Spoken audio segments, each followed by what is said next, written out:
집안의 원목 식탁은 석양빛을 받아 따스한 온기를 머금고 있었다. 하지만 식탁 위의 분위기는 얼음장처럼 차가웠다. 5살배기 민준이는 작은 숟가락으로 그릇에 담긴 돼지갈비찜을 깨작거리고 있었다. 갈비찜 국물이 숟가락 가장자리를 타고 식탁보 위로 뚝뚝 떨어졌다. 아이는 황급히 팔꿈치로 닦으려다 그만 옆에 있던 스테인리스 물컵을 치고 말았다. 사르륵 소리와 함께 미지근한 물반 컵이 쏟아졌다. 대부분은 시어머니 이정숙 여사의 아이보리색 면바지 위로 튀었다. 내가 휴지를 꺼내려고 손을 뻗는 순간 이정숙 여사는 이미 테이블을 세게 내리치며 벌떡 일어섰다. 그녀의 눈빛은 독을 품은 듯 민준이를 쏘아보고 있었다. 이놈의 새끼, 눈은 뒤통수에 달고 다니냐. 그녀는 고함을 지르며 민준이의 팔을 거세게 잡아챘다. 그리고 아이를 의자에서 무자비하게 끌어내렸다. 민준이는 겁에 질려 와앙 울음을 터뜨리며 작은 다리를 허우적거렸다. 하지만 이정숙 여사는 아랑곳하지 않고 손바닥으로 아이의 등을 철썩철썩 내리쳤다. 입으로는 애비 없는 자식 같은 놈, 재수 없는 놈이라며 내 어미랑 똑같이 배운 게 없어. 조만간 우리 박씨 집안을 거덜낼 놈이야. 라고 끊임없이 저주를 퍼부었다. 심장이 보이지 않는 손에 꽉 쥐어짜이는 듯했다. 나는 달려가 민준이를 품에 꼭 안았다. 등으로 시어머니의 매서운 손길을 고스란히 받았다. 그녀의 손톱이 내 팔을 긁고 지나가 몇 줄기 붉은 자국을 남겼다. 어머니, 아이가 일부러 그런 게 아니에요. 때리지 마세요. 나는 덜덜 떠는 민준이를 안은 채 떨리는 목소리로 말했다. 그제야 소파에 앉은 남편 박준수를 돌아보았다. 그는 패브릭 소파에 기대어 다리를 꼬고 앉아 있었다. 손가락 사이에는 담배한 개비가 끼워져 있었고 연기는 느릿하게 피어올랐다. 내 외침을 들었는지 그는 그저 나른하게 눈을 치켰. 민준이를 한번 쓱 쳐다보았다. 그리고는 다시 시선을 휴대폰 화면으로 돌렸다. 애가 버릇이 없으면 가르쳐야지. 그는 차갑게 말했다. 네가 감싸고 돌 거면 쟤 데리고 이 집에서 당장 꺼져. 여기서 눈에 거슬리게 하지 말고 꺼져라는 말은 비수가 되어 내 심장을 찔렀다. 나는 품 안에서 숨이 넘어갈 듯 도는 민준이를 보고 소파에 앉은 냉담한 남편과 옆에서 여전히 발을 동동 구르며 저주를 퍼붓는 시어머니를 번갈아 보았다. 순간 울고 소리칠 기력조차 사라졌다. 나는 한 손을 뻗어 가방에서 휴대폰을 꺼냈다.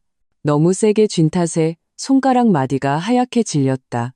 그리고 아버지 임동건 회장님께 전화를 걸었다. 전화가 연결되는 순간 나는 심호흡을 하며 최대한 평온한 목소리를 내려고 했었다. 아빠, 사람 몇 명만 데리고 준순의 집으로 저희 좀 데리러 와주세요. 겸사겸사 집안일도 좀 처리하고요. 처리한다는 세 글자를 들은 이정숙 여사는 즉시 달려들어 휴대폰을 빼앗으려 했다. 나는 한 걸음 뒤로 물러나 민준이를 더욱 세게 껴안았다. 수화기 너머로 아버지의 중후한 알겠다는 목소리가 들리고 20분 안에 도착한다는 말을 듣고서야 전화를 끊었다. 거실은 순간 조용해졌다. 오직 민준이의 억눌린 흐느낌만이 들려왔다. 이정숙 여사는 내 휴대폰을 경계심 가득한 눈으로 쳐다봤다. 박준수는 담배를 비벼 끄고 미간을 찌푸렸다. 하지만 끝내 우리 모자를 감싸주는 말은 한마디도 하지 않았다. 나는 민준이를 안고 식탁 의자에 앉아 아이의 등을 가볍게 토닥였다. 마음속에는 단 하나의 생각뿐이었다. 오늘 반드시 이곳을 떠나야 한다. 현관 옷걸이에는 아직 박준수의 재킷이 걸려 있었고 그 옆에는 이정숙 여사의 꽃무늬 스카프가 있었다. 한때 나에게 집에 온기를 느끼게 했던 이 물건들이 지금 이 순간에는 숨막히는 족쇄처럼 느껴졌다. 아버지의 전화를 끊은 지 2분도 채 되지 않아 이정숙 여사가 거실에서 달려왔다. 입으로는 온갖 욕설을 퍼부었다. 애도 못 낳는 재수없는 년이 어디서 굴러먹던 씨앗을 낳아놓고 감히 구원병을 불러? 오늘 내가 이놈의 새끼를 아주 제대로 가르쳐서 누가 이 집의 주인인지 똑똑히 알려주마. 그녀는 손을 뻗어 내 품에서 민준이를 빼앗으려 했다. 손톱이 아이의 얼굴에 거의 닿을 뻔했다. 나는 필사적으로 딸을 안고 뒤로 물러섰다. 등이 차가운 신발장에 닿았다.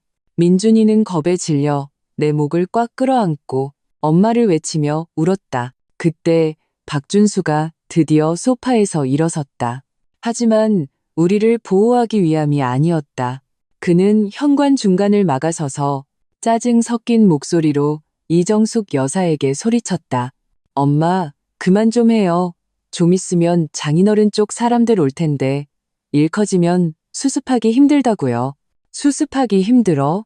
이정숙 여사는 마치 우스운 소리를 들었다는 듯 목소리를 높였다. 여긴 우리 집이야. 전현이 어디서 데려온 애새끼 데리고 하늘 무서운 줄 모르고 날뛰는데 내가 가만히 있으라고? 너 전현한테 단단히 홀렸구나. 두 사람이 걷잡을 수 없이 싸우는 사이 나는 몰래 휴대폰을 꺼내 아버지께 위치를 전송했다. 그리고 신발장에서 민준이의 외투를 찾아 아이에게 입혔다. 갑자기 초인종이 급하게 울렸다. 띵동 띵동 소리가 조용한 복도에서 유난히 날카롭게 울려 퍼졌다. 현관문 렌즈로 밖을 내다본 순간 마음이 순식간에 안정되었다. 문 밖에는 아버지 회사의 보안팀장인 주 실장이 서 있었다. 그는 각 잡힌 검은색 정장을 입고 있었고 뒤로는 검은 제복을 입은 보안 요원 6명이 서 있었다. 각자의 손에는 은색 공구함이 들려 있었다. 척 보기에도 만반의 준비를 하고 온 모습이었다. 내가 문을 열자마자 주 실장이 앞으로 다가와 접힌 쪽지 하나를 건넸다. 이미사님, 회장님께서 먼저 사모님과 도련님을 평창동 본가로 모시라고 하셨습니다. 집안의 물건들은 목록에 따라 정리할 테니 걱정 마십시오. 나는 쪽지를 펼쳤다. 아버지의 힘있는 필체가 눈에 들어왔다. 먼저 민준이 데리고 본가로 가거라. 저들이 아이에게 손대게 하지 마. 뒤실은 내가 다 준비해뒀다. 당신들 누군데 남의 집에 함부로 들어와. 이정숙 여사는 문 앞에 보안 요원들을 보고 처음에는 잠시 멈칫하더니 이내 다시 기세등등해져 손을 뻗어주 실장을 밀치려 했다.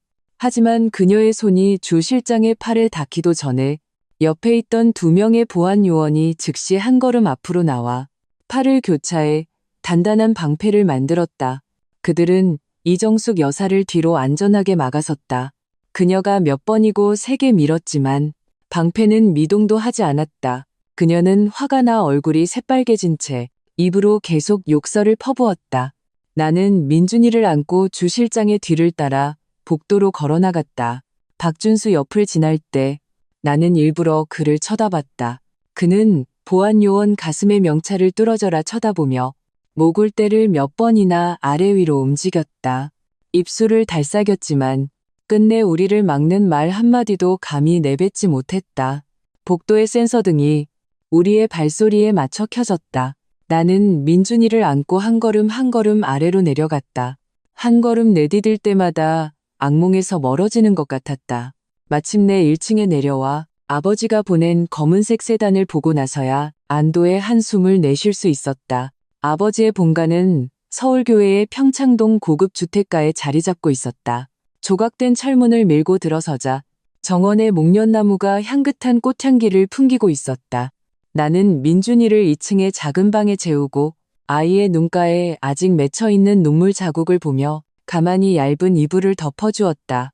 그리고 몸을 돌려 아래층 서재로 들어갔다. 서재의 자단목 책상은 온화한 광택을 내뿜고 있었다.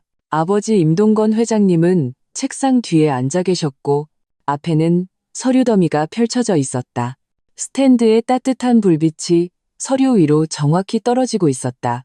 내가 들어오는 것을 보고 그는 일어나 의자 하나를 끌어와 앉으셨다. 방금 주방에 호박죽 끓이라고 시켰다. 이따 한 그릇 먹으렴. 내가 앉아 그는 맨 위에 있던 파란색 표지의 서류철을 내 앞으로 밀어주셨다. 표지에는 등기권리증이라는 글자가 유난히 선명했다. 열어보거라. 아버지의 목소리는 차분했다. 나는 서류철을 넘겼다. 첫 페이지의 권리자란에 내 이름 임서연이 선명하게 적혀 있었다. 등기 날짜는 내 25번째 생일, 즉 내가 박준수와 결혼하기 1년 전이었다. 그 집은 내 생일 때 내가 준 선물이다. 그때 네가 부담스러워할까봐 시세에 대해서는 말하지 않았지. 아버지는 또 다른 은행거래 내역서 한 묶음을 꺼내 그중 몇 줄을 손가락으로 가리키셨다. 최근 3년간의 관리비, 공과금 모두 내 개인 계좌에서 빠져나갔더구나. 박씨 집안 사람들은 한 푼도 낸 적이 없어. 그들은 너와 다툴 자격이 없다. 나는 거래 내역서를 쥔 채 익숙한 이체 기록들을 손끝으로 쓸어내렸다. 문득 관리비를 낼 때마다 박준수가 아무렇지 않게 그까짓 돈 얼마 안 되잖아라고 말했던 것이 떠올랐다. 그는 이 집이 자신과 아무 관련이 없다는 것을 이미 알고 있었으면서 내가 모든 비용을 부담하는 것을 당연하게 여겼던 것이다. 멍하니 있을 때 아버지는 서랍에서 누런 서류 봉투 하나를 꺼내 안에 있던 사진들을 책상 위에 쏟아내셨다. 사진 속에는 박준수가 하얀색 오피스룩을 입은 여자를 끌어안고 강남의 5성급 호텔로 다정하게 들어가는 모습이 담겨 있었다. 또 다른 사진은 청담동의 한 보석상에서 박준수가 그 여자에게 목걸이를 채워주는 장면이었다. 여자는 활짝 웃고 있었다. 흥신소에서 석 달 동안 따라붙었다. 아버지의 목소리가 한층 차가워졌다. 이 사진들과 호텔 출입 기록들, 전부 명백한 혼인 중 외도의 증거다. 충분해요. 나는 사진 한 장을 집어들었다. 손가락이 미세하게 떨렸다. 사진이 찍힌 날짜는 바로 민준이가 열이 나서 내가 밤새 병원을 지키고 있을 때 박준수가 회사 야근 때문에 올 수 없다고 했던 바로 그날이었다. 그의 소위 야근은 다른 여자와 즐거운 시간을 보내는 것이었다. 아버지는 내 얼굴이 창백해지는 것을 보시고는 따뜻한 물 한 잔을 건네주셨다. 몸 상하게 화내지 마라. 다음 일은 나에게 맡기거라. 그는 휴대폰을 들어 부동산 중개인 김 부장에게 전화를 걸었다. 스피커폰을 켠 채였다. 김 부장, 지금 내 딸이 전에 살던 그 아파트로 가게. 물품 목록은 이메일로 보냈네. 우리 임씨 집안 물건은 하나도 빠짐없이 챙기고 박씨 집안 개인 물건들은 포장해서 복도에 내놓게 집안 물건에 함부로 손대지 못하게 하고. 전화기 너머로 김 부장의 공손한 대답이 들려왔다. 아버지는 전화를 끊고 나를 보며 말씀하셨다. 걱정 마라. 아빠가 너와 민준이가 억울한 일 당하게 두지 않을 거다. 나는 아버지의 단호한 눈빛을 보며 마음속의 서러움이 드디어 터져 나올 것 같았다. 하지만 눈물을 닦았다. 박준수가 나에게 꺼져라고 말한 순간부터 나는 알고 있었다. 눈물로는 동정을 얻을 수 없다는 것을, 오직 스스로의 힘으로 내 모든 것을 되찾아야 한다는 것을. 저녁 6시가 넘은 시각, 석양이 원래 살던 아파트 동의 그림자를 길게 늘어뜨렸다. 나는 부동산 중개인 김 부장과 파란색 작업복을 입은 이삿짐센터 직원 3명을 따라 아파트 아래로 걸어갔다. 김 부장은 손에 출력한 물품 목록을 꽉 쥐고 있었는데 종이 가장자리가 그의 손에 구겨져 있었다. 막 공동 현관 인터폰을 누르려던 순간 복도에서 갑자기 3사람이 뛰쳐나왔다. 바로 이정숙 여사와 박준수, 그리고 그의 동생 박준호였다. 이정숙 여사는 물에 젖었던 그 아이보리색 바지를 입고 있었는데 지금은 먼지가 잔뜩 묻어 있었다. 그녀는 허리에 손을 얹고 공동 현관문을 막아섰다.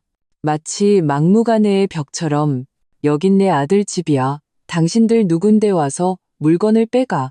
노랗게 머리를 염색한 박준호가 한 걸음 앞으로 나와 김 부장을 밀쳤다. 김 부장의 손에 있던 목록이 와르르 바닥에 떨어져 사방으로 흩어졌다. 박준수는 허리를 굽혀 목록 몇 장을 주워 두어 번 훑어보더니 그것을 갈기갈기 찢어 내 발치에 던졌다. 결혼 3년이야. 이 집은 벌써 부부 공동재산이라고. 너 혼자 독차지할 생각은 꿈도 꾸지 마. 그의 목소리는 다급하고 사나웠으며 눈에는 탐욕이 가득했다. 나는 허리를 굽혀 찢어진 조각 하나를 주었다. 거기에는 아직 가죽 소파, 혼전 구매라는 글자가 찍혀 있었다. 속으로 냉소가 터져나왔다. 이 집에 있는 값나가는 물건들은 잘도 기억하고 있구나. 바로 그때 검은색 세단 한 대가 길가에 조용히 멈춰섰다. 차창이 내려가고 장 변호사님이 조수석에서 내렸다. 그녀는 검은색 정장을 입고 손에는 검은색 서류 가방을 들고 있었다. 박준수 앞으로 걸어간 그녀는 가방에서 서류 한 부를 꺼내 그에게 건넸다. 박준수 씨, 이것은 등기권리증 사본입니다. 여기 명확하게 기재되어 있듯이 이 주택의 소유권자는 임서연 씨입니다. 등기 날짜는 혼인신고 이전으로 명백한 혼전 고유 재산입니다. 장 변호사님은 또 다른 서류, 경찰 신고 접수증을 꺼내 보였다. 방금 당신이 찢어버린 목록은 합법적인 재산 명세 근거입니다. 재물 손괴 혐의로 저희는 이미 관할 지구대에 신고를 접수했습니다. 만약 계속해서 방해하신다면 경범죄 처벌법에 따라 처리될 것입니다. 박준수는 사본을 쥔 채 손가락이 덜덜 떨렸다. 입으로는 말도 안 되라고 중얼거렸지만 감히 장 변호사님을 쳐다보지 못했다. 박준호는 아직도 형을 위해 나서고 싶었는지 목에 핏대를 세우며 외쳤다. 혼전 재산이라도 우리 형이 3년이나 살았는데 지분이 있어야지. 장 변호사님은 서류 가방을 열어 안에 있던 변호사 자격증을 슬쩍 보여주며 눈빛을 차갑게 했다. 민법 규정에 따르면 혼전 고유 재산은 혼인 관계가 지속된다고 해서 공동재산으로 전환되지 않습니다. 당신이 말하는 3년 살았으니 지분이 있다는 주장은 어떠한 법적 근거도 없습니다. 만약 계속해서 저희의 합법적인 업무 집행을 방해한다면 마찬가지로 법적 책임을 지게 될 것입니다.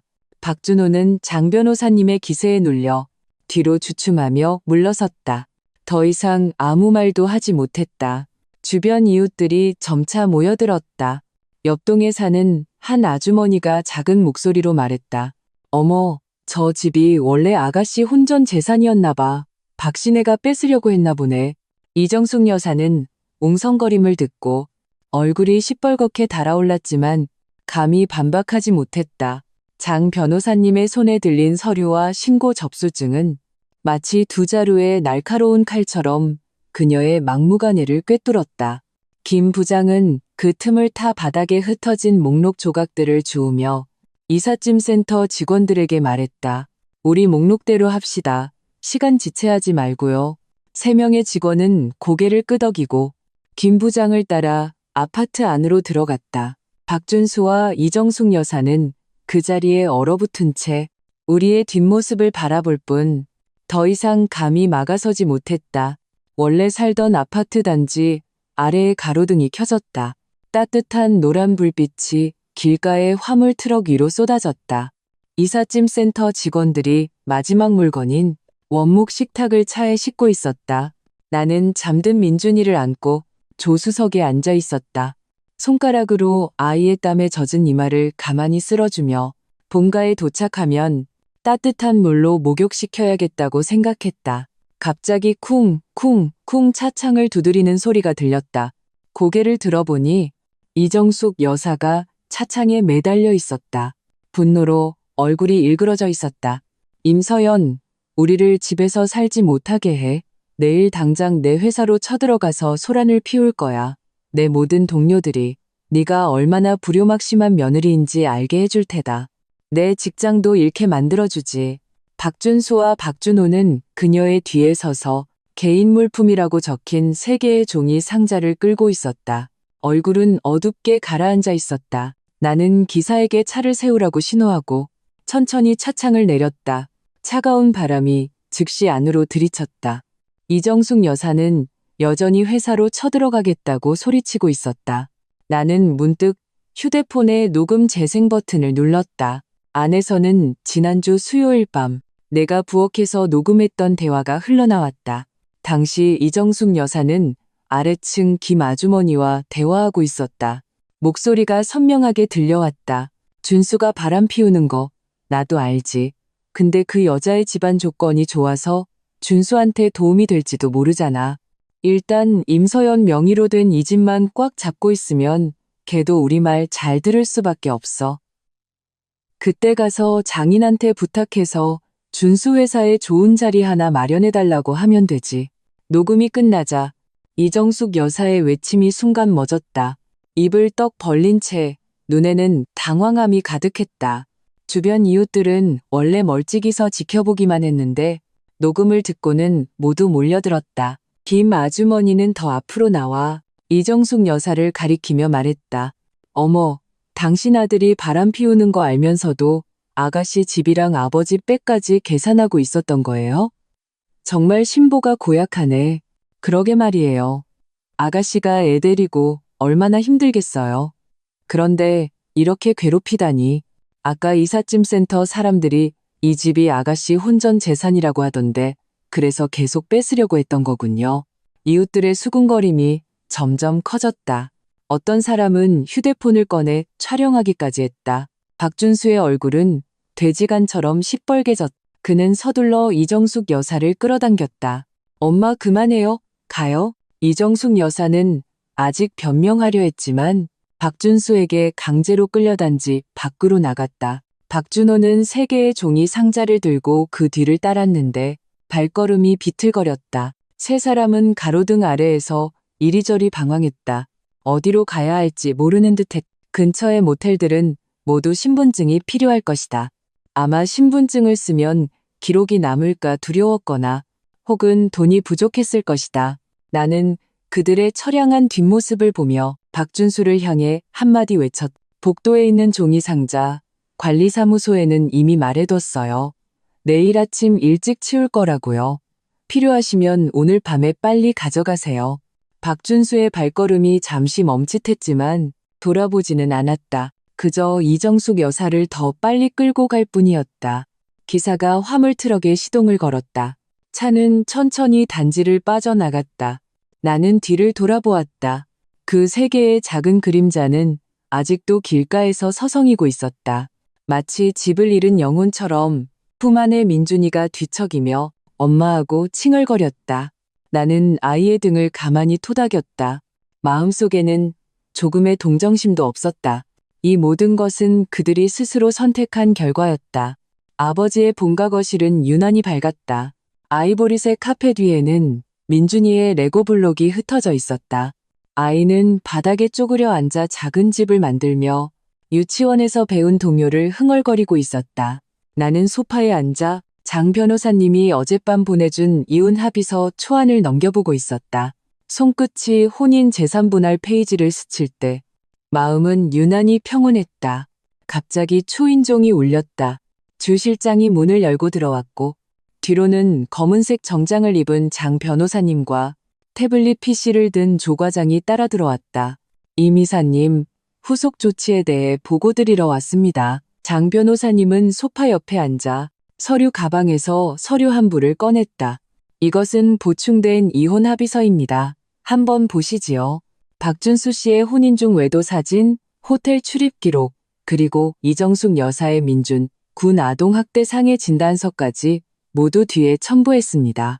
이 증거들로 이혼 소송을 제기하면 박준수 씨를 빈털터리로 만들 수 있고 매월 민준 군이 18세가 될 때까지 양육비 300만 원을 청구할 수 있습니다.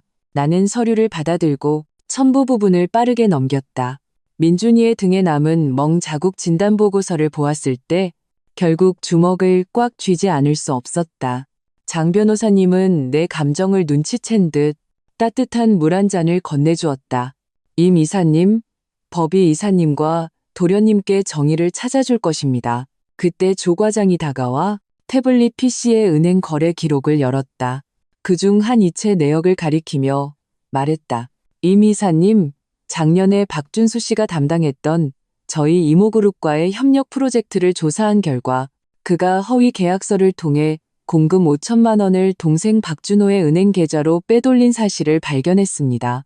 이것이 이체 기록과 허위 계약서 사본입니다. 증거는 명백합니다.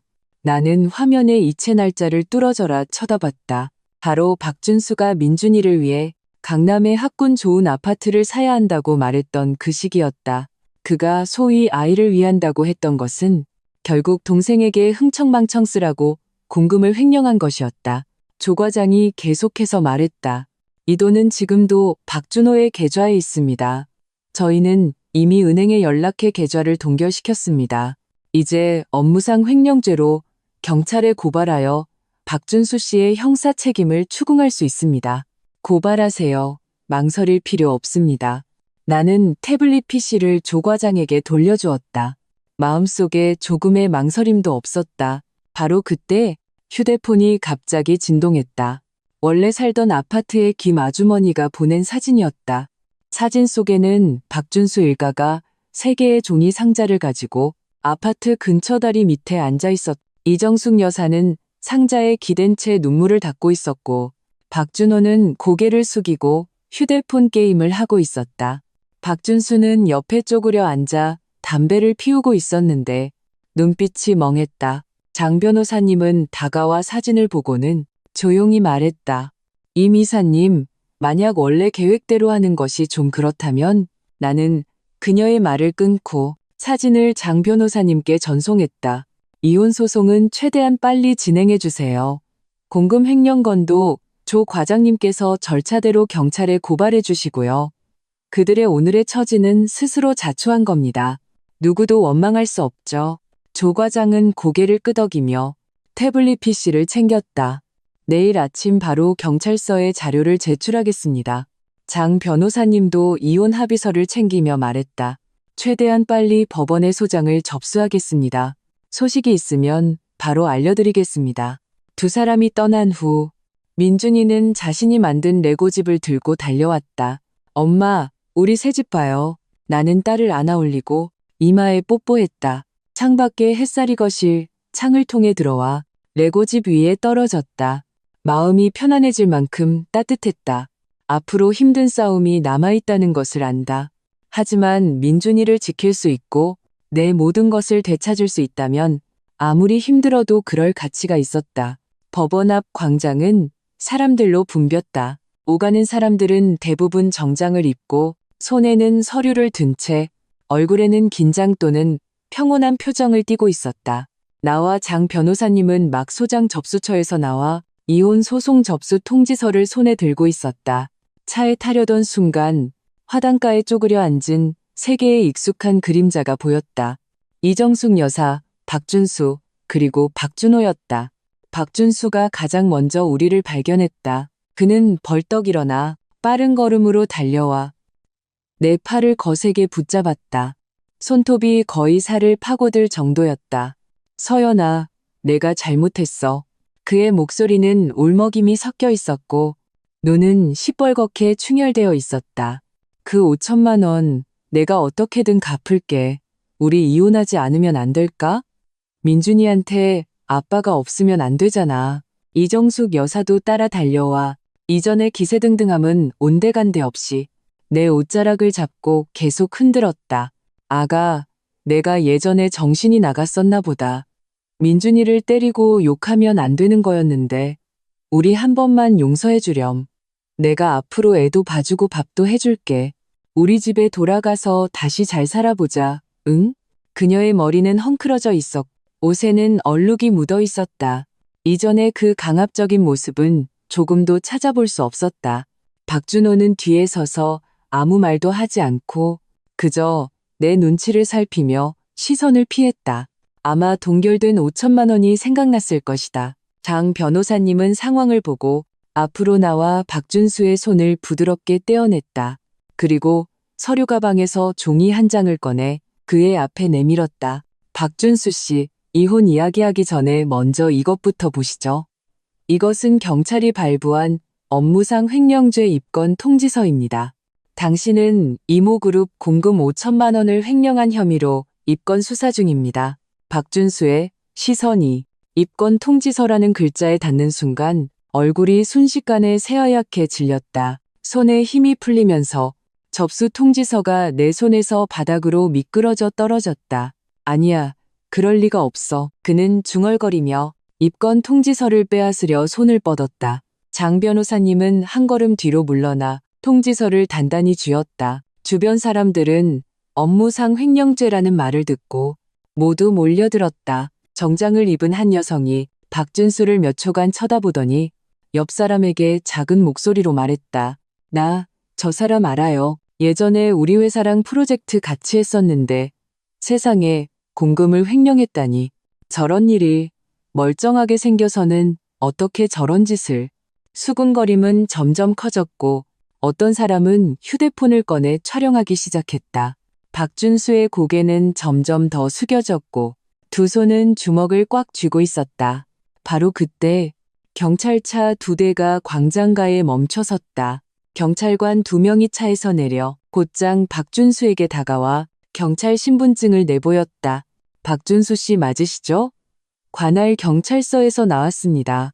저희와 함께 서로 가서 조사받으셔야겠습니다. 박준수는 확 고개를 들고 뒤로 물러서려 했지만 경찰관에게 막혔다. 이정숙 여사는 달려들어 막으려 했지만 경찰관이 손으로 막아서자 중심을 잃고 바닥에 넘어졌다. 우리 아들 데려가지 마세요. 우리 아들은 억울해요. 라고 울부짖었다. 박준호는 그 광경을 보고 겁에 질려 몇 걸음 뒤로 물러서다가 화단에 부딪힐 뻔했다. 경찰관들이 박준수를 부축해 경찰차로 향했다. 박준수는 나를 돌아보았다. 눈에는 애원이 가득했지만 한마디도 하지 못했다. 주변 사람들은 여전히 수군거리고 있었다. 나는 허리를 굽혀 바닥에 떨어진 접수 통지서를 주어 장 변호사님께 건네며 조용히 말했다. 가시죠. 차가 법원 광장을 떠날 때 나는 차창 너머로 이정숙 여사가 여전히 바닥에 앉아 우는 것을 보았다. 박준호는 옆에서 어쩔 줄 몰라 하고 있었다. 마음에는 아무런 파동도 일지 않았다. 그저 오랫동안 짓누르던 돌덩이가 드디어 내려앉은 기분이었다. 원래 살던 아파트의 관리사무소는 크지 않았다. 벽에는 누렇게 바랜 공동주택 관리규약이 붙어 있었다. 책상 뒤에는 관리소장인 박 소장님이 앉아 계셨는데 손에는 서류 뭉치를 들고 미간을 찌푸리고 있었다.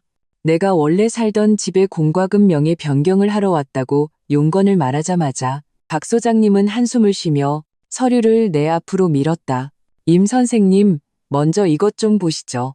그것은 단지 내 공용시설물 파손배상 청구서였다. 거기에는 공동현관 출입 통제 시스템 파손, 수리 견적 400만 원, 삼동합 화단 관목 훼손배상 200만 원, 게시판 유리 파손배상 200만 원이라고 선명하게 적혀 있었다. 총 금액은 800만 원이었다. 지난 보름 동안 박준수 씨 어머니 이정숙 씨와 동생 박준호 씨가 여러 번 와서 소란을 피웠습니다. 박 소장님은 청구서의 사진들을 가리켰다. 올 때마다 단지 안으로 들어와 임 선생님을 찾으려고 했어요. 못 들어오게 하니까 출입문을 부수고 화단 나무를 밟고 지난번에는 게시판 유리까지 깨뜨렸습니다. 저희가 이미 3번이나 경찰에 신고했습니다. 이게 신고 기록 사본입니다.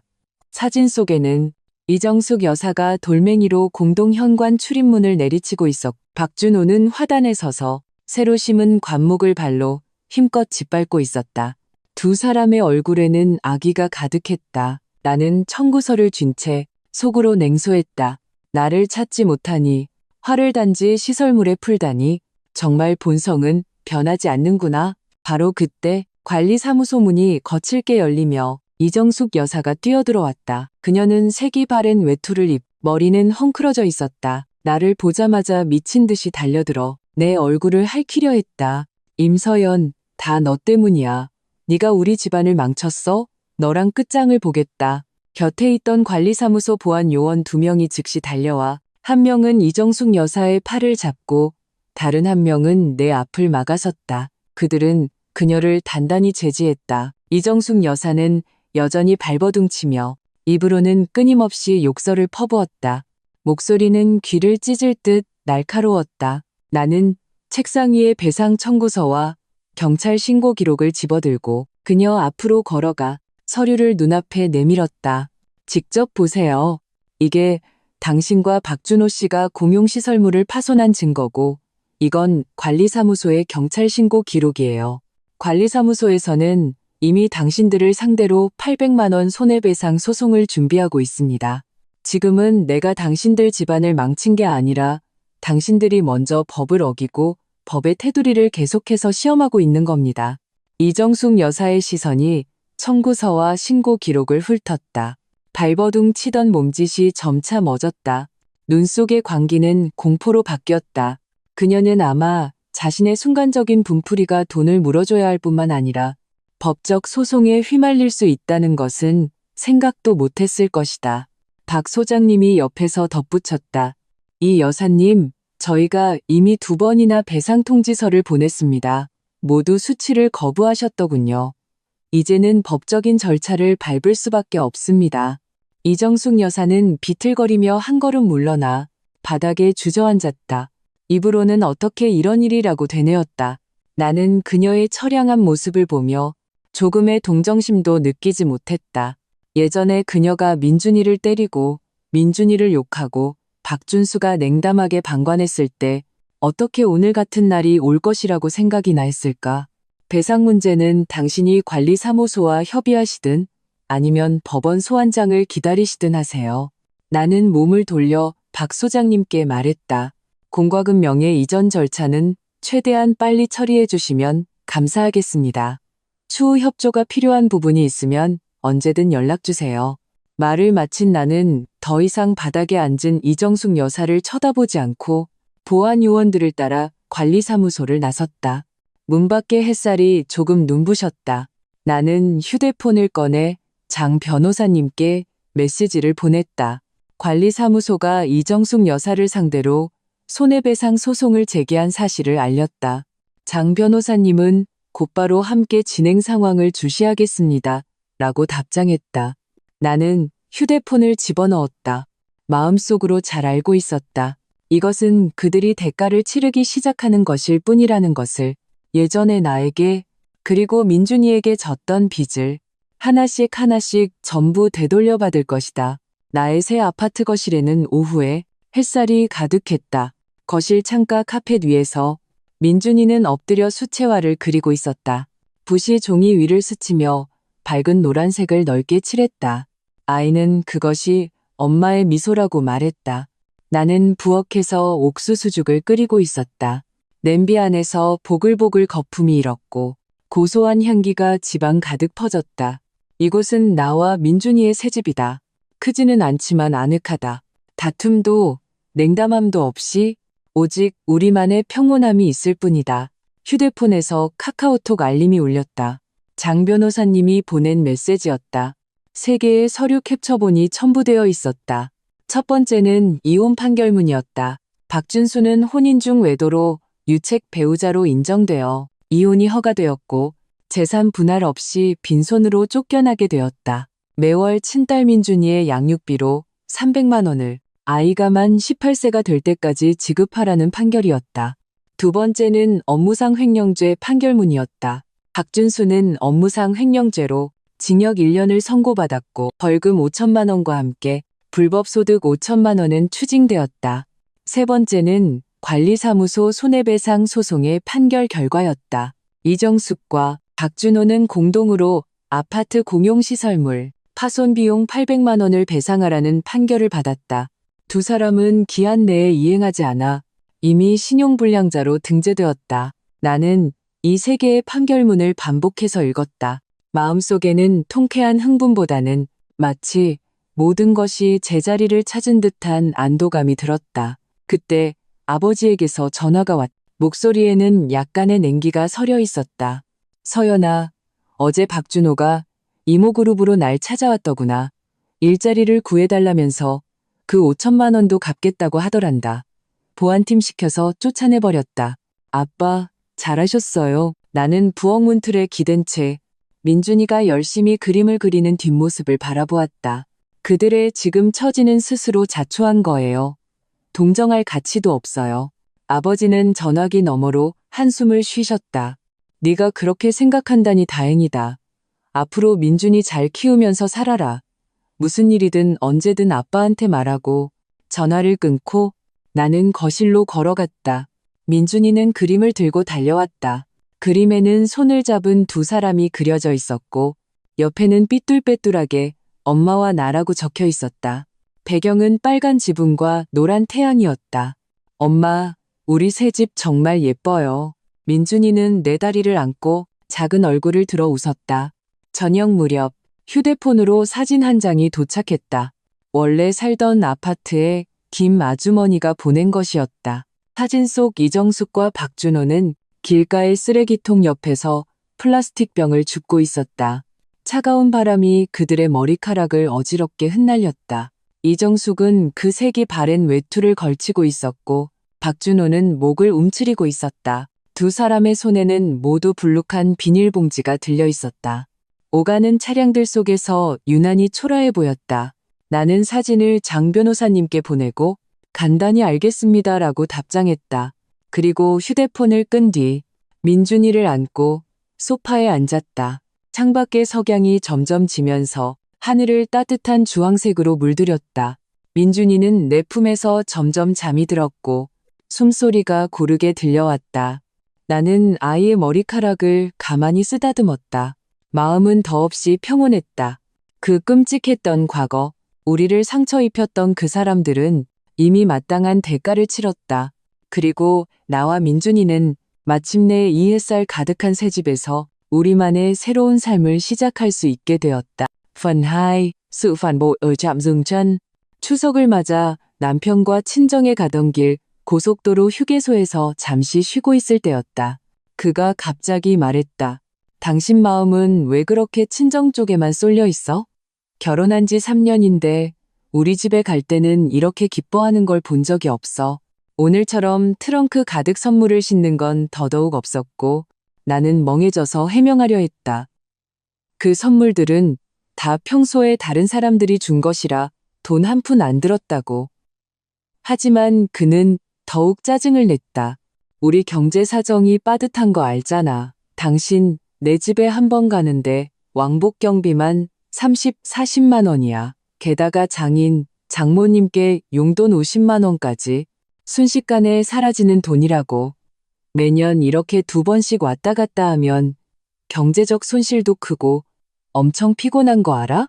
손발이 순간 차갑게 식었다. 1년에 단 2번 친정에 가는 걸 그는 그렇게나 싫어했던 것이다. 매달 아껴가며 시부모님께 80만 원씩 송금하고 매달 230km를 운전해 시댁에 가는 것은 그는 조금도 알아주지 않았던 것이다. 나는 조용히 시부모님께 보내던 자동이체를 중단했다. 그렇게 받아들일 수 없다면 우리 이혼해요. 그는 믿을 수 없다는 얼굴로 나를 쳐다봤다. 미쳤어? 몇 마디 했다고 이혼하자는 거야? 진짜 팔자 사납게 너 같은 거랑 결혼해서. 나와 딸이 화장실에서 나왔을 때 그는 놀랍게도 우리를 폭우 속 휴게소에 버려두고 혼자 차를 몰고 가버렸다. 아무리 찾아도 우리 차는 보이지 않았고 최우진의 전화는 받지 않았다. 그때 하늘에서는 다시 폭우가 쏟아졌다. 차를 찾다가 나는 넘어지기까지 했다. 발이 미끄러지면서 딸을 안은 채 계단 아래로 굴러떨어졌다.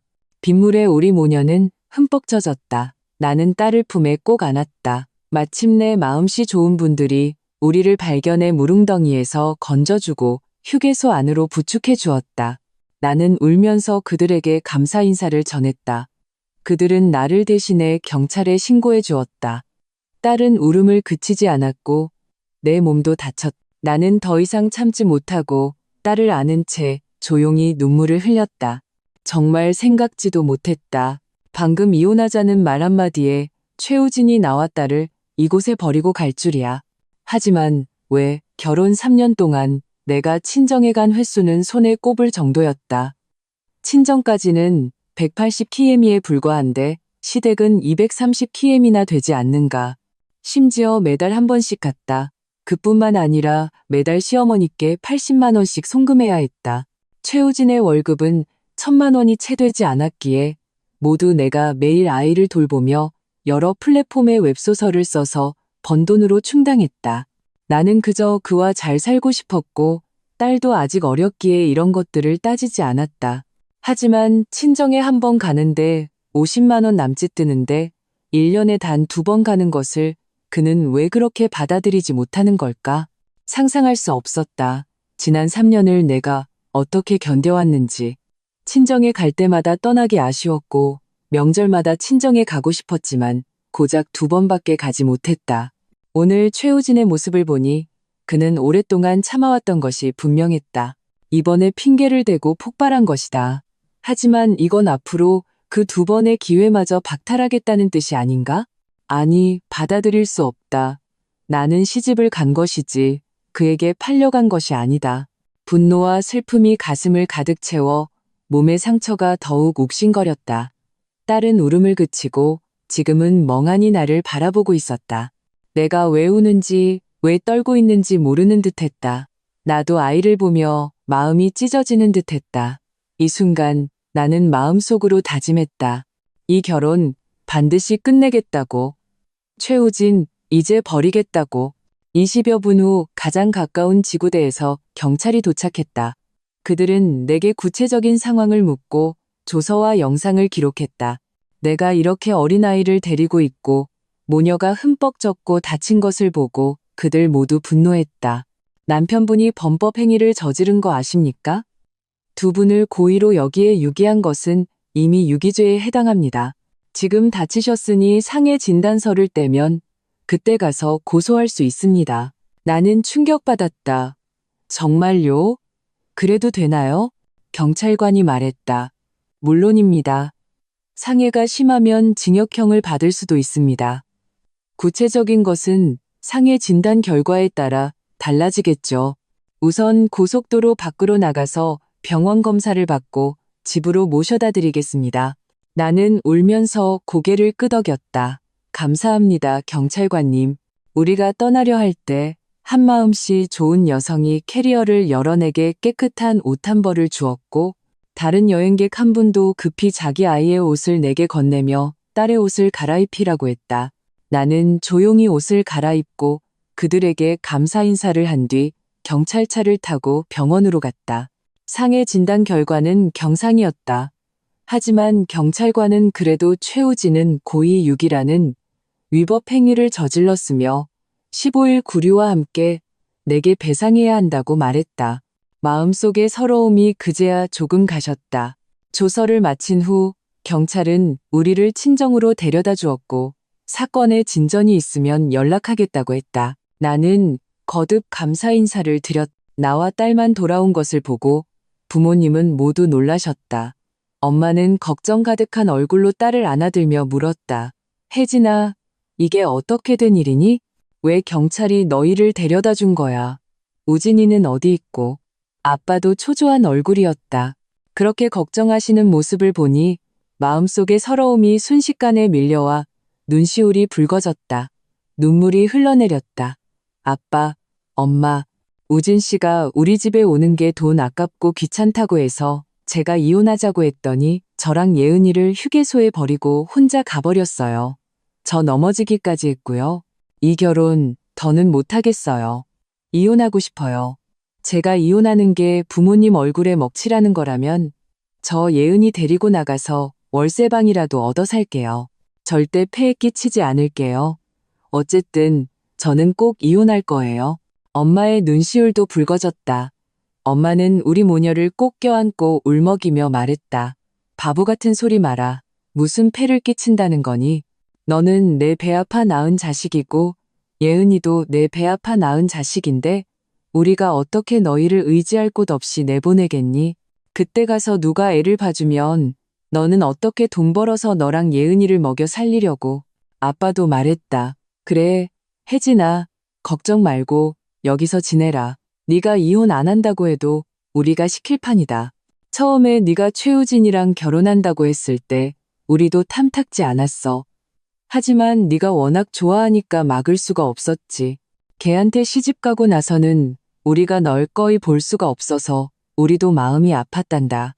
이혼할 수 있다면 차라리 잘된 일이야. 앞으로는 우리 곁에서 함께 지내자. 우리가 예은이 봐줄 테니 너는 마음 편히 돈 벌면 돼. 나는 부모님을 껴안고 엉엉 울었다. 아빠, 엄마, 제가 잘못했어요. 제가 선택한 길인데 완전히 실패했어요. 제가 정말 잘못했어요. 이렇게 바보 같은 저를 버리지 않아 주셔서 감사해요. 걱정 마세요. 앞으로는 다시는 이렇게 바보같이 살지 않을게요. 저녁 식사 중에 남동생이 돌아왔다. 그를 보자 나는 문득 내가 딸을 데리고 집에 사는 것이 그의 장래 결혼에 영향을 미치지 않을까 하는 생각이 들었다.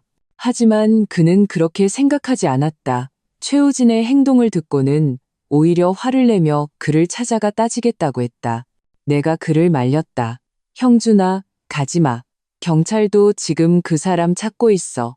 나는 지금 빨리 변호사 찾아가서 합의서 초안 작성하고 바로 이혼 소송 제기하고 싶어. 형준이는 그제야 겨우 분을 사귀며 나를 도와 변호사를 찾아주기 시작했다.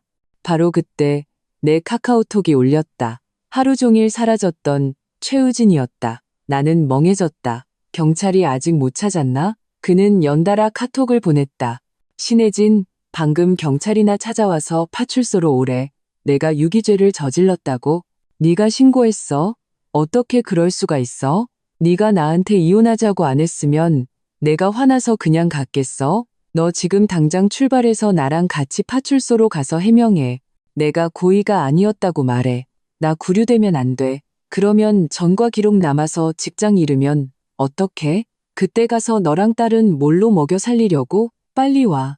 나는 그 메시지들을 차가운 눈으로 바라보며 바로 익십했다. 카톡을 안 보니 그는 미친 듯이 전화를 걸어왔다. 나는 하나도 받지 않았다. 이제 와서야 불안해진 모양이지. 우리를 버리고 갈 때는 뭘 했고, 고속도로를 빠져나와서 태연하게 나타나지 않을 때는 또 뭘 했던 건가? 그냥 파출소에 잘 머물러 있으시지? 그런데 10분 후, 시부모님께서 내게 전화를 걸어왔다. 영상 통화를 하고 싶다고 했다. 나는 받고 싶지 않았지만 시어머니가 딸을 보고 싶다고 했다. 솔직히 말해 시댁에 갈 때마다 시부모님은 우리에게 잘해주셨고 과한 행동은 없었다. 나는 어쩔 수 없이 딸을 안고 영상 통화를 받았다. 시어머니는 딸을 보고 활짝 웃었다. 예은아, 할머니 보고 싶었어? 할머니는 우리 예은이 너무 보고 싶었는데 언제 돌아올 거야? 딸은 당연히 대답하지 않고 그저 멍하니 그녀를 바라볼 뿐이었다. 그녀는 화내지 않고 화제를 나에게로 돌렸다. 아가, 우진이 말 들어보니까 너희 싸웠다며? 그래서 네가 경찰에 신고까지 했다고? 지금 파출소에 불려갔다는데 네가 가서 좀 도와줄 수 있겠니? 심장이 쿵 내려앉았다. 역시나 나는 그녀에게 물었다. 그럼 그 사람이 왜 파출소에 불려갔는지는 아세요? 시어머니는 그저 가볍게 웃었다. 실수로 너랑 예은이를 휴게소에 깜빡 잊고 온 거 아니니? 뭐 그리 큰일이라고. 내가 이미 개나 물었어. 걔도 잘못한 거 알고 있으니까 네가 가서 해명하고 신고 취하 좀 해줘. 그래야 한 가족이지? 안 그러니? 나는 차가운 얼굴로 다시 물었다. 그럼 저랑 예은이가 비에 흠뻑 젖고 제가 넘어져서 다친 건 아세요? 그녀는 잠시 멈칫하더니 다시 웃었다. 아이고, 너도 어른인데 한 번 넘어지는 거야. 뭐 대수라고. 예은이도 멀쩡하잖아. 이렇게 더운 날에 비 좀 맞으면 어때? 더 시원하고 좋지? 그 말을 듣고 나는 정말 어이가 없었다. 만약 이전에 그에게 조금이라도 호감이 있었다면 지금은 조금도 남아있지 않았다. 내가 말을 안 하자 그녀는 협박과 회유를 시작했다. 최우진은 내 남편이야. 네가 안 도와주면 누가 도와주겠니? 걔가 일 못하게 되면 누가 너희 모녀를 먹여 살려? 네가 친정에 남편도 없이 돌아가면 내 부모님도 창피하지 않겠어? 말 들어 어서 파출소 가서 잘 설명해줘. 안 그러면 나랑 내 아버님 화낼 거다. 네가 안 가면 우리 우진이 시켜서 너랑 이혼하게 할 거야. 나는 갑자기 어이가 없어 웃음이 나왔다. 그러니까 예은이 보고 싶다는 건 다 핑계고 제가 그 사람 파출소에서 빼내주길 바라시는 거였네요. 걱정 마세요. 저는 절대 안 갈 거니까요. 그 사람이 이혼하고 싶다고요? 휴게소에 있을 때부터 제가 먼저 이혼하기로 결심했어요. 말을 마치고 나는 바로 영상 통화를 끊고 휴대폰을 옆에 던져버렸다. 온몸이 화로 떨렸다. 역시 평소에 아무리 잘해주고 친딸처럼 여긴다고 말해도 결정적인 순간에는 한통속이 되어 나를 공격하는구나. 내가 영상 통화를 끊자 시부모님은 미친 듯이 내게 60초짜리 음성 메시지를 보냈다. 나는 하나도 듣지 않았다. 다음 날까지 시어머니는 다시 몇 자를 문자로 보냈다. 최우진이랑 연락이 안 된다. 휴대폰 뺏기고 구류된 게 틀림없어. 신혜진, 너 정말 무정하구나. 걔 나오면 바로 이혼시키겠다. 그 메시지를 보고 내 기분은 오히려 좋아졌다. 10여 분 후 나도 경찰에게서 전화를 받았다. 최우진이 정말로 구류되었다고 했다.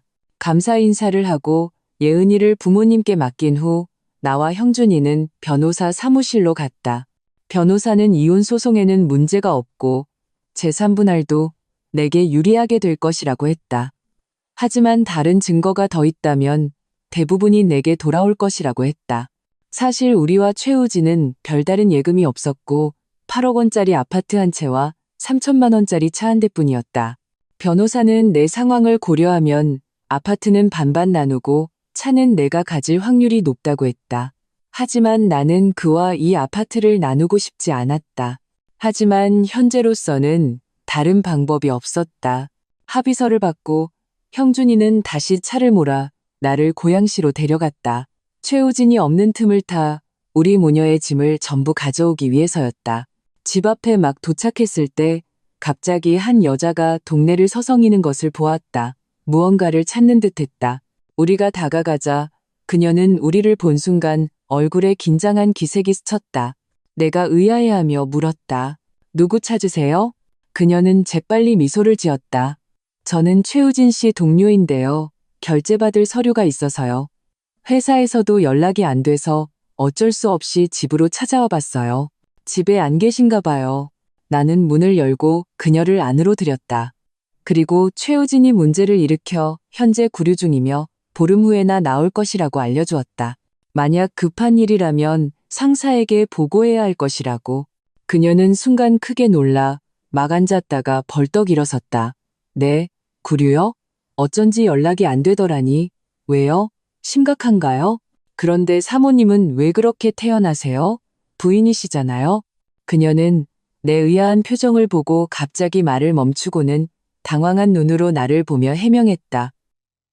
사모님, 제가 너무 급해서요. 이 서류도 급하게 처리해야 해서 그 사람이 왜 들어갔는지 모르니까 괜히 걱정이 돼서요. 그녀가 그렇게 해명했지만 내 마음속의 의심은 점점 커져만 갔다. 그녀의 방금 그 긴장감은 분명 평범한 동료의 걱정을 넘어선 것이었다. 이 안에는 분명 무언가 있다.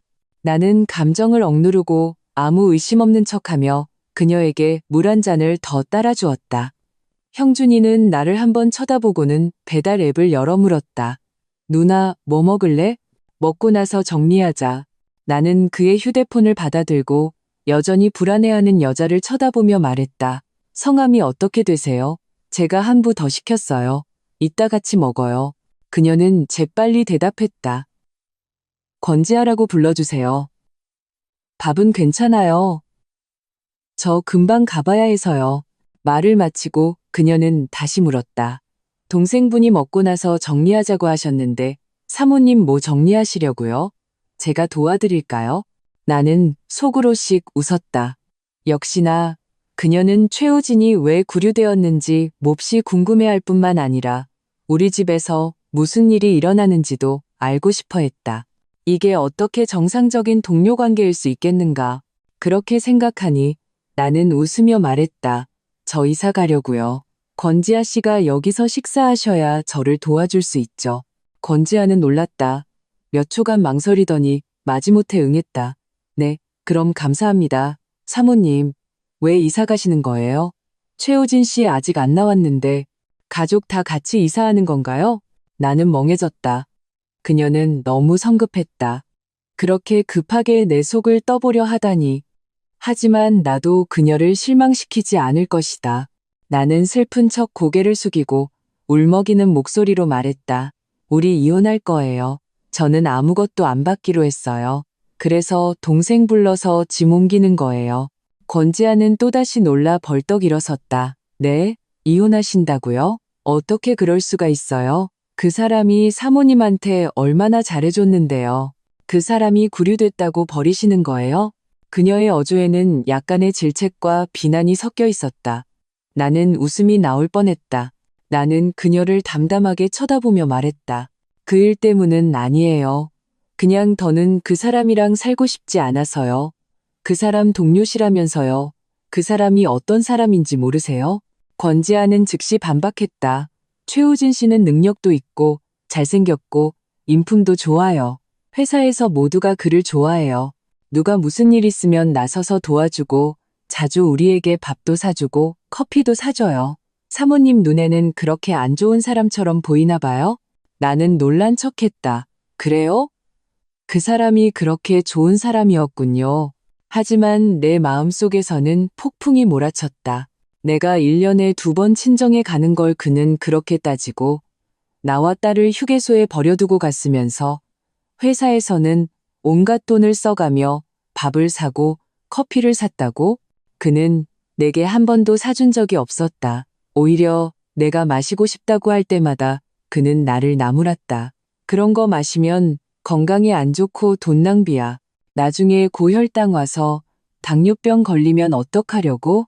아직도 그런 걸 마시고 싶어? 그리고 너는 이제 딸이 있는 엄마야. 모범을 보여야지. 안 그러면 걔도 커서 너 따라 마시면 어떡해. 커피뿐만이 아니었다. 다른 간식에 대해서도 그는 그렇게 훈계했다. 우리 돈 좀 아껴야지. 안 그러면 나중에 어떻게 딸집 사줄 거야? 너 돈 좀 펑펑 쓰지 마. 나 자신도 안 먹고 안 마시는데 너도 발목 잡지 마. 한 집안이 힘을 합쳐야 잘 살 수 있는 거야. 결과는? 그는 내 뒤에서 돈을 다 다른 사람에게 썼던 것이다. 그는 내게 매달 시어머니께 보내는 돈이 우리가 결혼할 때 빌린 돈이라고 했다. 내가 3분의 1만 냈기에 나는 별로 따지지 않았다. 지금 생각해보니 나는 정말 어리석었다. 돈 버는 데만 급급해서 이런 세세한 것들을 전혀 따지지 않았던 것이다. 그가 이런 허점을 이용해 그렇게 즐겁게 살고 있었을 줄이야. 내가 아무 방심 없이 보이자 권지아는 더욱 대담하게 내게 말을 걸며 속을 떠보려 했다. 사모님, 최우진 씨가 그렇게 좋은데도 이혼하고 싶으시다니 도대체 왜 그러세요? 그가 뭘 잘못했나요? 나는 그녀를 보며 아주 평온한 어조로 말했다. 아니요. 그냥 이번에 친정에 가다가 길에서 다퉜어요. 그래서 더는 그 사람이랑 살고 싶지 않아서요. 그냥 그게 다예요. 그녀가 무언가 말하려던 순간 그녀의 휴대폰 화면이 갑자기 켜졌다. 나는 무심코 쳐다봤고 그 한순간에 내 심장은 멎는 듯했다. 그녀의 배경 화면은 커플 사진이었다. 남자는 최우진 같았다. 권지아는 재빨리 휴대폰을 집어들고 나를 힐끗 쳐다봤다. 그녀의 얼굴은 눈에 띄게 변했다. 나는 서둘러 물건을 정리하는 척하며 고개를 숙였다. 그녀는 그제야 경계를 풀고 손가락을 빠르게 움직여 메시지에 답장하기 시작했다. 옆에 있던 형준이는 의미심장한 눈으로 나를 쳐다봤다. 그도 뭔가 이상하다는 것을 눈치챈 것이 분명했다. 나는 휴대폰을 들어 그에게 메시지를 보냈다. 제 휴대폰 잠금 풀렸을 때 우리가 뺏어서 확인해보자. 형준이는 즉시 동의했다. 누나가 빼서 내가 쟤 잡을게. 나는 고개를 끄덕이고 휴대폰을 내려놓았다. 그리고 번개처럼 달려들어 권지아의 휴대폰을 낚아챘다. 그리고 몇 걸음 뒤로 물러섰다. 권지아는 크게 놀라 즉시 일어나 나를 쫓아와 휴대폰을 되찾으려 했지만 형준이에게 덮쳐져 꼼짝없이 붙잡혔다. 놔, 이렇게 하는 거 불법이야. 내 휴대폰 뺏는 건 범죄라고. 휴대폰 돌려줘. 안 그러면 경찰에 신고할 거야. 나는 내 휴대폰을 들어 동영상 녹화를 시작했다. 그리고 그녀의 카카오톡을 열었다. 한눈에 최우진의 계정이 보였다. 심지어 상단에 고정되어 있었다. 나는 꼼짝 못하고 발버둥치는 권지아를 힐끗 쳐다보며 비웃었다. 정말 신고할 거야? 나는 그냥 네 휴대폰 좀 보는 것뿐이야. 문제 없으면 당연히 돌려줄 거고 만약 문제 있으면 그때 신고해야 할 사람은 나일 텐데. 그녀의 얼굴은 순식간에 창백해졌다. 여전히 필사적으로 발버둥쳤다. 말해두지만 너 아무것도 못 찾아낼 거야. 나는 그녀를 무시하고 최우진과의 대화방을 열었다. 눈에 들어온 것은 온통 이틀 동안 권지아가 그에게 보낸 메시지들이었다. 우리가 친정에 가던 날부터 시작됐다. 왜 걔랑 같이 친정에 가야 해? 저모 좋은 연휴에 왜 나랑 같이 안 있어? 며칠이나 있을 건데? 보고 싶으면 어떡해? 안 가면 안 돼? 나랑 같이 추석 보내고 싶어. 최우진은 그녀에게 몇 개의 음성 메시지를 보냈다. 나는 재생 버튼을 눌렀다. 나도 걔랑 가기 싫어 죽겠어. 짜증나. 방금도 걔랑 한바탕 싸웠어. 내가 걔한테 뭐라고 했더니 뭔지 알아? 나한테 이혼하재. 미친년 같아. 나 그냥 먼저 가려고. 여기서 자기가 뭘 잘못했는지 반성 좀 하라고 해. 권지아는 크게 웃는 이모티콘을 보냈다. 자기 진짜 대단하다. 어떻게 그런 짓을 할 생각을 했어? 최고야. 그럼 빨리 가. 다음 나들목에서 유턴해서 나한테 와. 알았지? 네가 제일 좋아하는 그 잠옷 입고 기다릴게. 어때? 빨리 와. 기다릴게. 최우진은 두 글자로 답장했다. 바로. 머릿속이 순간 하얘지고 온몸이 멈추지 않고 떨렸다. 이게 바로 그가 휴게소에서 우리 모녀를 버리고 간 이유였구나. 그래서 그는 혼자 차를 몰고 간 뒤 다시 유턴해서 이곳으로 돌아와 권지아와 잠자리를 가졌던 것이다. 형준이도 들었다. 분노에 찬 얼굴로 권지아의 뺨을 한 대 갈겼다. 이런 쌍년이 감히 내 누나한테. 권지아의 뺨이 순식간에 부어올랐다. 그녀는 입가를 막고 울었다. 무언가 말하려 했지만 한동안 말을 잇지 못했다. 나는 다시 대화 기록을 보았다. 그 뒤는 최우진이 경찰에 불려가고 연락이 두절된 내용이었다. 권지아는 계속 그를 찾지 못했고 그래서 대담하게 집으로 찾아와 확인하려다 우리와 마주친 것이었다. 나는 더 앞으로 스크롤했다. 수많은 이체와 선물하기 내역이 있었다. 520, 1314, 5200, 1888 같은 의미 있는 숫자의 이체가 화면 가득했고 심지어 발렌타인데이에 보낸 꽃다발, 평소에 배달 음식 링크 등 없는 게 없었다. 눈앞이 캄캄해지며 쓰러질 뻔했다. 최우진 이 개자식.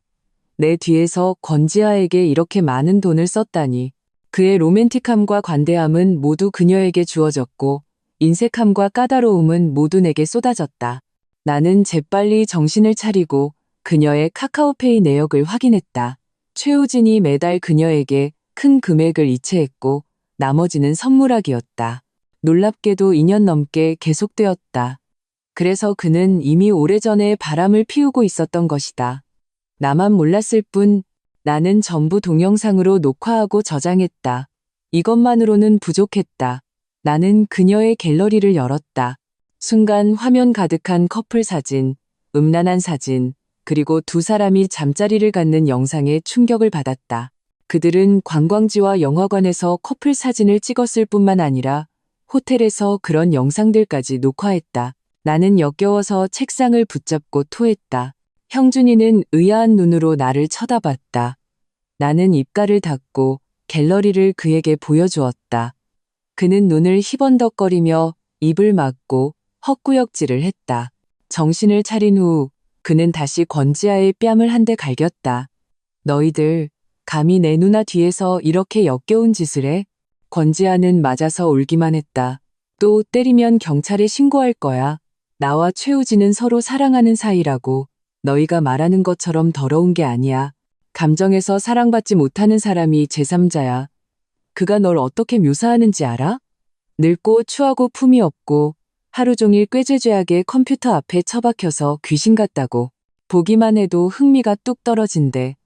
그는 나처럼 세련되고 예쁜 사람을 좋아해. 네가 어떤 꼴인지 제대로 보길 바라. 넌 최우진한테 전혀 어울리지 않아. 그녀가 이 말을 할 때 양쪽 뺨은 붉고 부어 있었고 방금 한 말에 전혀 설득력이 없어 보였다. 원래라면 화가 나야 했지만 나는 지금 웃음만 나왔다.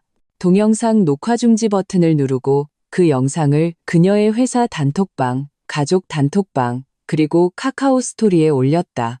덤으로 그들이 함께 찍은 키스 사진 몇 장도 올렸다. 하지만 그 음란한 영상들은 올리지 않았다. 나까지 휘말릴까봐 두려웠기 때문이다. 그리고 휴대폰을 그녀 앞에 흔들었다. 방금 네가 한 말 아주 좋았어. 그래서 내가 녹화해서 내 여러 단톡방에 올렸어. 다른 사람들도 너와 최우진이 얼마나 사랑하는지 보게 말이야. 과연 그녀의 의기양양하던 얼굴이 순식간에 무너졌다. 공포와 수치심에 그녀의 눈에서 불이 뿜어져 나올 것 같았다. 그녀는 발톱을 세우고 나를 덮치려 했지만 내 동생에게 다시 단단히 붙잡혔다. 그녀는 내게 욕설을 퍼부을 수밖에 없었다. 이 미친년, 이렇게 하면 날 죽이는 거야? 당장 취소해. 취소하라고 명령이야. 나는 다시 휴대폰을 그녀 얼굴에 들이밀었다. 그녀의 회사 단톡방 메시지가 폭발하는 것을 직접 보게 했다. 헐, 이거 건재아 아니야? 쟤 최우진 좋아했어? 좋아하는 수준이 아니지. 이 정도면 같이 잔 거잖아.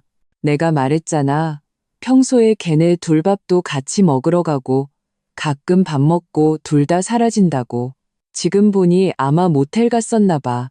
말할 것도 없지. 최우진이 가끔 우리한테 커피 사주는 것도 쟤 때문이었을 거야. 쟤 한 명만 사주면 티나니까 우리 모두한테 사준 거지. 와, 그렇게 들으니 꽤 로맨틱하네. 너랑 악수하고 싶어서 모든 사람의 손을 잡았다는 말도 있잖아. 로맨틱은 개뿔. 미혼 남녀면 로맨틱이지만 최우진은 결혼했잖아.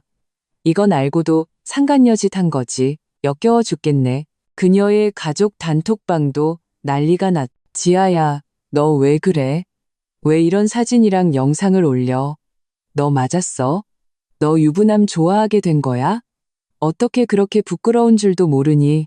빨리 취소해. 이 방에는 다 친척들 뿐이야. 내 카카오 스토리에도 다 올렸잖아. 도대체 무슨 미친 짓이야? 권지야, 너 집에 돌아오지 마. 우리 집안 망신이다. 너처럼 도덕적으로 타락한 딸은 없어. 그녀의 얼굴이 파랗게 질렸다. 하얗게 질렸다 하는 것을 보며 나는 다시 웃었다. 이 사진들은 아직 정상적인 것들이야. 내가 너한테 마지막 선은 남겨준 거야. 안 그랬으면 그 역겨운 영상들을 올렸을 테니까. 내가 충고하는데 얌전히 최우진이 너한테 이체한 돈 전부 나한테 돌려줘. 안 그러면 고소할 거야. 권지아는 믿을 수 없다는 눈으로 나를 쳐다봤다. 그녀 자신도 아마 생각지 못했을 것이다. 원래 내 속을 떠보려 했는데 오히려 닥쳤던 게 지붕 쳐다보는 격이 되어 자신을 드러내게 될 줄이야. 하지만 이 세상에 후회는 없다. 그녀는 몰랐을 것이다. 그녀가 찾아와 나와 마주친 그 순간부터 나는 이미 그녀를 주시하고 있었다는 것을. 나는 그녀의 휴대폰을 다시 꼼꼼히 확인했다. 찍어야 할 것은 다 찍었고 계산해야 할 것도 다 계산했다고 확신한 후에야 휴대폰을 그녀 품에 던져주었다. 지금 돈 이체하면 내가 너 고소 안 하고 보내줄게. 딴 생각하지 마. 내 카카오페이에 3억 있는 거 봤어. 최우진이 지난 2년여 동안 너한테 이체한 거 대충 계산해보니 2억 8천만 원 정도 되더라. 나는 내 카카오페이 QR코드를 내밀었다. 이체해. 이체하면 여기서 나갈 수 있어. 그녀는 휴대폰을 꽉 껴안고 이체하지 않았다. 꿈도 꾸지 마. 이 많은 돈 너한테 주고 나면 나는 어떡하라고. 나는 어이가 없어 웃었다. 지금 이체 안 해도 결국 내가 고소하면 너는 이체해야 해. 그리고 명예도 다 잃을 거고 지금 이체하면 적어도 명예는 지킬 수 있겠지. 물론 지금도 별로 명예랄 게 없지만 내가 고소하면 너는 더 많은 것을 잃게 될 거야. 잘 생각하는 게 좋을걸. 과연 그녀는 몇 분간 고민하더니 이를 악물고 내 QR코드를 스캔해 돈을 이체했다. 그리고 두 눈을 들어 나를 원망스럽게 쳐다보며 분노에 찬 목소리로 한마디 던졌다. 최우진 돌아오면 절대 너 가만 안 둘 거야.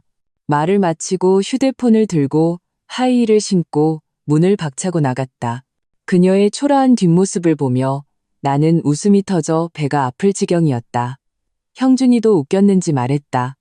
누나, 짐 옮기러 왔다가 이런 수학이 있을 줄이야. 정말 의외네. 나는 휴대폰의 잔액을 보며 나 역시 믿기지 않았다. 그러게 말이야, 나도 몰랐어. 이전에 최우진이 바람 피우는 걸 전혀 눈치채지 못했거든. 그가 이렇게 많은 돈을 이체했는지도 전혀 몰랐고 지금 되찾았으니 뜻밖의 행운이지. 게다가 셔 휴대폰에 있던 것들이 전부 최우진의 외도 증거가 됐으니 이 아파트도 전부 내 것이 되겠네. 원래 최우진이랑 반반 나눠야 했는데 이제 그럴 필요 없겠어. 형준이도 기뻐했다. 저 여자 좀 멍청하네. 진짜 최우진 그 쓰레기가 쟤 뭘 보고 반했는지 모르겠다. 나는 기분이 좋아졌다. 누가 알겠어. 멍청해서 다행이지. 안 그랬으면 누가 우리한테 이 증거를 갖다 줬겠어. 내가 이사 가고 나면 아마 다시는 여기 안 올 텐데. 그럼 이 돈이랑 집은 그냥 걔네한테 줘버리는 꼴이 됐을 거야. 우리는 재빨리 짐을 정리하고 이삿짐 센터를 불러 옮겼다. 이 증거들을 가지고 나는 다시 변호사 사무실로 갔다. 변호사는 이 증거들을 보고 눈을 빛냈다. 이건 정말 졸릴 때 베개가 나타난 격이네요. 이렇게 빨리 상대방의 외도 증거를 확보하시다니. 나는 웃으며 말했다. 운이 좋았을 뿐이에요. 그는 다시 합의서를 작성했다. 최우진에게는 5천만 원만 남기고 나머지는 전부 내게 귀속되도록. 모든 것은 최우진이 나오면 서명만 하면 효력이 발생할 것이었다. 하지만 나는 이 싸움이 쉽지 않을 것이라는 것을 알았다. 이 모든 것은 그의 목숨을 끊는 것과 다름없었기 때문이다.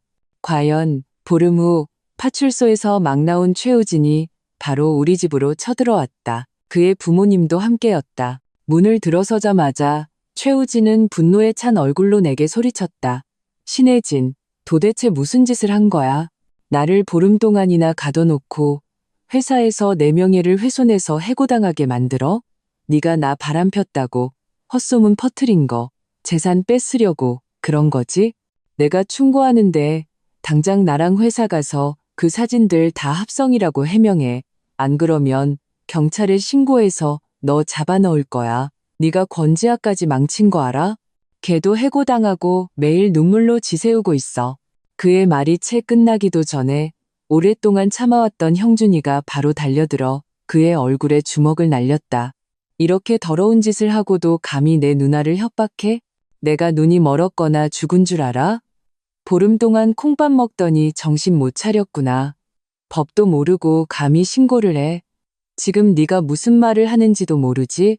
최우진은 맞아 쓰러져 한동안 일어나지 못했다.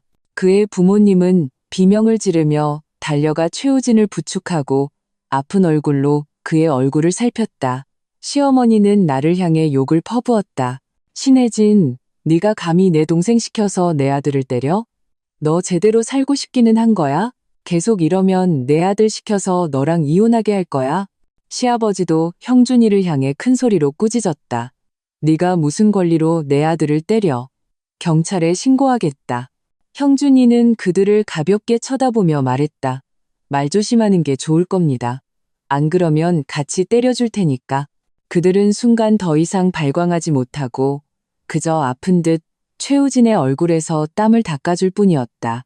나는 냉소하며 합의서를 꺼내 최우진 품에 던졌다. 이제 제대로 말할 수 있겠어? 이거 보고 서명해. 그럼 우리 일은 끝나는 거야.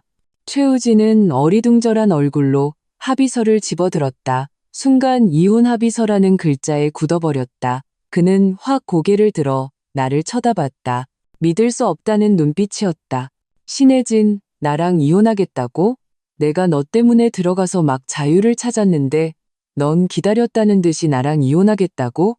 넌 나한테 미안하지도 않아? 나는 가볍게 비웃었다. 그럼 넌 왜 들어갔는데? 네가 나와 딸을 휴게소에 버리고 혼자 가서 내가 넘어져 다쳤기 때문이지? 그럼 넌 왜 우리를 버리고 갔는데? 추석에 우리 집에 가는 게 네가 분노를 터뜨릴 핑계였을 뿐이니까. 왜냐하면 넌 이미 바람을 피우고 있었고 내 모든 것을 용납할 수 없었고 나와 딸을 보기 싫었으니까. 그래서 근본적인 원인은 뭐야? 네가 이 역겨운 쓰레기 같은 놈이 바람을 피웠기 때문이지. 날 모함하지 마. 그 사진들은 다 합성한 거야. 내가 나까지 휘말릴까봐 너희가 찍은 그 더러운 영상들은 안 올린 거야. 지금 보여줄까?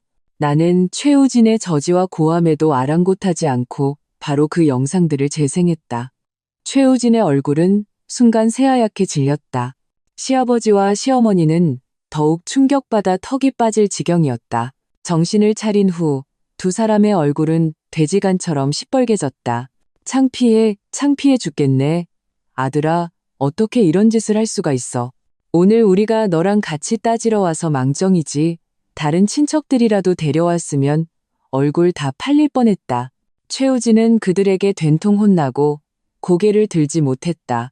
나는 휴대폰을 흔들며 차갑게 말했다. 합의서에 서명해. 안 그러면 내가 내 가족 단톡방에 이 영상들 전부 올릴 거야. 그때는 정말 평생 고개도 못 들고 다닐걸. 그는 합의서를 한번 쳐다보고는 얼굴이 더욱 하얘졌다. 나한테 5천만 원만 남겨주고 차랑 집, 예금, 딸까지 다 너한테 준다고? 이게 빈털터리로 쫓겨나는 거랑 뭐가 달라? 나와 형준이는 서로를 쳐다보며 웃었다. 적다고 생각하면 그럼 내가 고소하지 뭐. 그때 가서 온 세상에 다 알려지면 넌 아마 기쁘겠지? 그리고 그때는 이 5천만 원도 없을지 몰라. 네가 나한테 배상해야 하는 거 잊었어? 최우진은 바로 입을 다물었다. 신혜진, 네가 이렇게까지 무정할 줄은 몰랐다. 나는 비웃었다. 너에 비하면 아직 멀었지. 헛소리 그만하고 빨리 서명해. 안 그러면 변호사 찾아가서 고소할 거야. 시어머니는 겁에 질려 아들에게 빨리 서명하라고 재촉했다. 빨리 서명해. 이혼해버려. 다른 사람들이 네가 이것 때문에 이혼하는 거 알게 하지 마. 걱정 마. 이혼하고 나면 내가 다른 사람 찾아줄게. 아니면 그 모시기 지아인가 하는 애. 걔 지금 싱글이잖아. 걔랑 결혼해도 되고. 시아버지는 간결하게 말했다. 네, 엄마 말이 맞다. 우리 체면 중시하는 거 알지? 만약 내 이런 일이 알려지면 우리는 강물에 뛰어들어야 해. 최우진은 그들의 재촉과 나의 위협에 머리가 멍해졌다. 아마 권지아라는 퇴로가 있다고 생각했는지 결국 마지못해 이름을 서명했다. 나는 합의서를 낚아채고 바로 사람들을 쫓아냈다. 내 짐은 이틀 안에 빨리 옮겨. 안 그러면 내가 사람 시켜서 다 버릴 거야. 지금 당장 꺼져. 최우진은 이를 악물고 화가 머리끝까지 났지만 무언가 생각난 듯 갑자기 기가 꺾였다.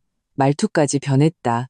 예은이는 가기 전에 한번 보고 가면 안 될까? 그가 무슨 과격한 행동을 할까봐 나는 즉시 거절했다.